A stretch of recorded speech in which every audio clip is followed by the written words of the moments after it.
Kembali kami ajak Anda untuk mendalami dialog kita bersama dengan ketiga narsum masing-masing paslon. Tapi saya mau kembali ke Bang Nara. Ini kan tadi Bang Habib sudah mengatakan bahwa hasil sudah ada. Terus bagaimana Bang Nara? Apa yang bisa dilakukan? Saya kasih contoh nih, ibaratnya ya, kalau dalam bahasa Islam itu kiasnya, ya, ibaratnya begini. Kemarin tahun 2022 itu ada lomba renang ya di Budapest.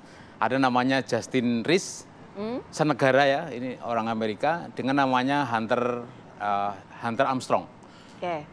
Justin Rees itu sebenarnya itu juara satu, maksudnya menyentuh finish. Tapi dibatalkan, karena apa? Dianggap curang, karena sebagian badannya itu tidak ada di udara. Renang itu kalau pas nyentuh finish itu harus di udara sebagian, nggak boleh nyelam. Oke. Lalu Armstrong dianggap menang, karena apa? Dia meskipun nomor 2, dia sempurna, badannya kelihatan separuh, nah, itu dianggap curang. Tapi ini sekarang teknologi. Setelah diteliti dengan kamera, dengan teknologi, dengan keker, oh ternyata sebagiannya 1 cm badannya di atas air, lalu dia dibatalin. Sepak bola gajah, contoh lain. Nggak perlu lagi soal angka berapa golnya, kalau ketahuan itu diatur. Nah, di situ ada perkara di situ. Pemilu juga sama kayak gitu. Boleh saja menang secara angka ya oleh KPU diumumkan. Tapi kalau ada perkara itu harus diusut. Jangan sampai menangnya itu karena kecurangan. Nah, perkaranya itu kan harus ada prosesnya begitu kan? Ya, artinya betul. Perkaranya itu dimulai dari ketika tidak terima dengan hasilnya atau pada sebelum hasil. Jadi lebih jelas gitu kemananya. Kalau ini kan pemilu nggak bisa dihentikan kan, sampai diumumkan oleh KPU kan. Maka setelah itu kan ada jalan lain. Bisa kalau di sini angket di DPR, kemudian di MK, 3 hari kita diberi waktu. Boleh, jadi masih ada tahapan seperti itu. Banyak negara kok yang pernah membatalkan pemilu gara-gara kecurangan. Tahun 2017 ya itu Kenya, tahun 2019 Bolivia, tahun 2004 itu Malawi kalau nggak salah. Ada 4, 5, 6, baru saja 5 tahun terakhir. Ada 5-6 negara membatalkan pemilu gara-gara kecurangan. Jadi banyak contoh, jurisprudensinya banyak. Kita dengarkan. Apa sih buktinya yang kemudian nanti akan nanti di MK dong, jangan sekarang. Masih rahasia ya? Iya rahasia loh. Kita dengarkan Mbak Pasti kita valid. Kira-kira dari tim sendiri sudah mempersiapkan buktinya seperti apa sehingga bisa dibawa ke MK. Karena kan kalau misalnya sesuatu yang disengketakan itu harus ada bukti yang sangat clear begitu. Ya, kalau orang lain melihatnya memang ya dari apa yang disebut Habib tadi, undang-undang pemilu kita memang mengatakan bahwa yang dipersoalkan itu adalah selisih angka. Selisih angka. Nah, sementara kalau kita kembali ke Undang-Undang Dasar, ini adalah perselisihan pemilu, hasil pemilu. Kalau kita bicara tentang hasil, sebelum ada hasil ini ada proses. Nah, dalam proses ini ada kejahatan atau tidak? Kejahatan pemilu itu, ya, ini kan sesuatu yang seperti Nara tadi bilang, ini yang sudah digugat di mana-mana. Saya mau ambil satu contoh yang agak mudah dan ringan. Itu ketika 2016 di Austria, ya, pemilu itu dibatalkan karena ada perbedaan waktu di dalam memeriksa hasil. Semula disepakati pukul 9, tetapi itu dilakukan pukul 13. Kemudian begitu juga hal pengirimannya. Nah, mereka melihat dalam hal seperti ini ada kejadian-kejadian yang membuat orang merasa ada sesuatu yang tidak beres. Oke. Berarti prosesnya ini sudah terekam gitu dalam suatu bukti yang otentik. Iya pastilah. Begitu? Artinya ya. akan itu saya kira begini. Ini satu hal. Saya kira Hendri tadi malam dia sudah bicara di Metro TV. Paslon 3 itu akan meminta salah satu di antaranya adalah supaya ada diskualifikasi. Ya. Nah, diskualifikasi ini tentu kan kami punya argumen, punya alasan yang nanti akan disampaikan ke MK. Ya. Tapi sekali lagi, bagaimanapun juga kita ke MK ini adalah sebagai upaya kita menunjukkan bahwa kita ini adalah orang-orang beradab. Ya. Menyelesaikan persoalan dengan cara beradab. Ya. Meskipun apa yang kita alami selama ini ada kebiadaban. Ya, kebiadaban ini kita selesaikan secara beradab.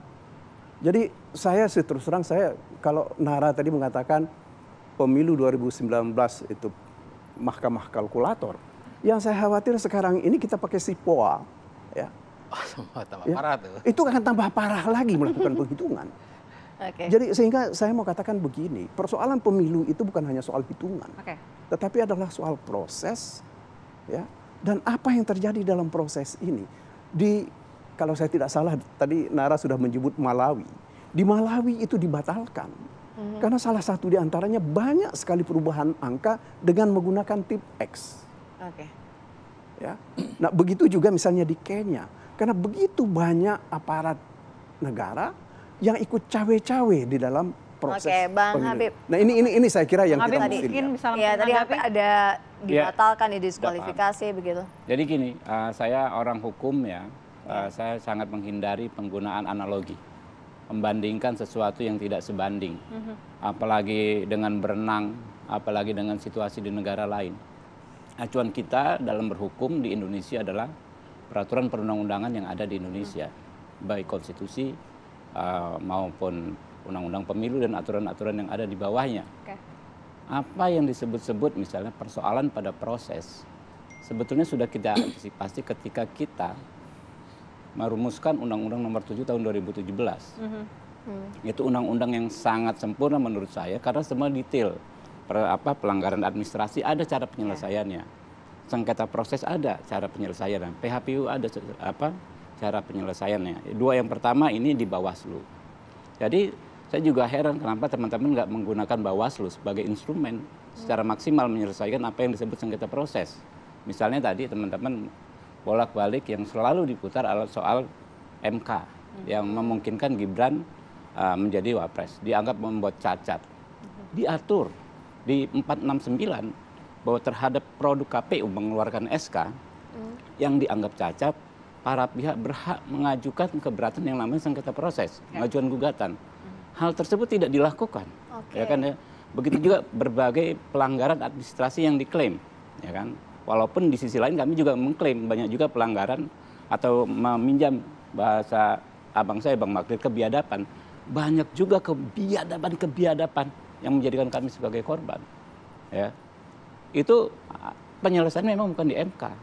Jadi konstruksi kita bernegara berhukum itu sejak 2017 dibikin cukup sempurna menurut saya bahwa yang ribet, yang panjang dan banyak masalah haruslah diselesaikan sebelum pencoblosan.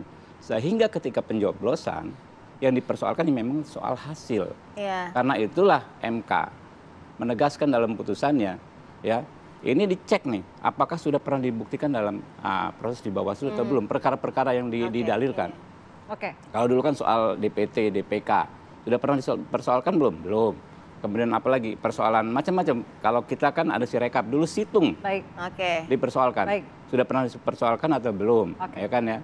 Nah, inilah makanya ketika MK ya memang hasil yang hasil yang dipersoalkan. Nah, itu. Nanti jadi itu kita bahas ya, Bang ya.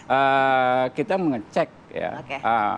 Kamar-kamar penyelesaiannya di mana. Makanya bagi kami ketika kawan-kawan nggak ke Bawaslu, walaupun heran, ya kami gembira juga dalam hati. Kenapa kok nggak diselesaikannya di Bawaslu? Gitu. Sehingga kerja kita di MK menurut kami sih sekarang ya nggak terlalu berat. Oke,